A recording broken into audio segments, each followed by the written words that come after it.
Perseteruan Dodi Sudrajat dan besannya, Faisal, sepertinya semakin memanas setelah sang pengacara, Farhad Abbas, berencana melayangkan somasi ke ayahanda Fuji tersebut. Kuasa hukum Dodi, Farhad Abbas, mengatakan akan melayangkan somasi pada Senin, tanggal 16 Mei tahun 2022 mendatang. Kurang lebih 3 hari ini ya, Senin, tutur Farhad, dikutip dari YouTube Intens Investigasi, Sabtu, tanggal 14 Mei tahun 2022. Dodi pun menyerahkan sepenuhnya kepada Farhad terkait somasi tersebut. Untuk somasi serahkan pada kuasa hukum saya, Bang Farhad. Jadi beliau bilang Senin ya, kita tunggu aja hari Senin, ucap Dodi. Dijelaskan Farhad, alasan Dodi melayangkan somasi pada Faisal yakni supaya sang besan segera meminta maaf kepadanya.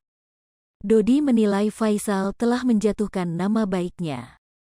Kasian, orang sebaik dia, Dodi, tiba-tiba orang jadi buruk. Harusnya Faisal punya peran untuk mencairkan nama baik beliau. Untuk meluruskan kembali, minta maaf selama ini telah menjatuhkan nama baik beliau, terang Farhad. Farhad pun juga memberikan penjelasan terkait pemindahan makam Vanessa. Kemudian tentang asuransi, tentang pemindahan kuburan itu nanti kita juga akan pindahkan, nggak apa-apa. Itu kan orang tua inginkan, tapi kan tidak ingin mati bersama.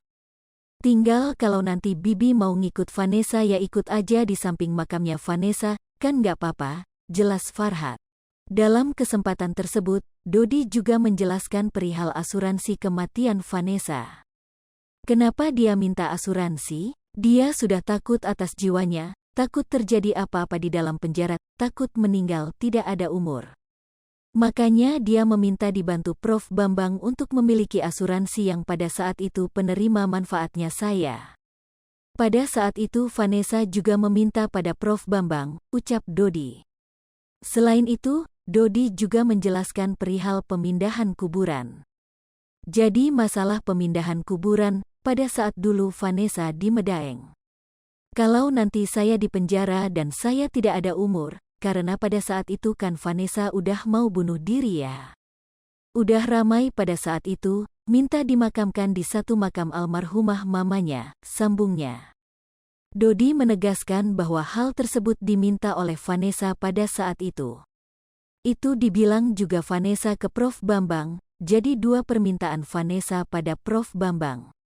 Pertama minta dibuatkan asuransi jiwa. Kedua, jika misalnya nanti Vanessa meninggal di penjara, dia minta dimakamkan satu makam dengan almarhumah mamanya, tutup Dodi Sudrajat.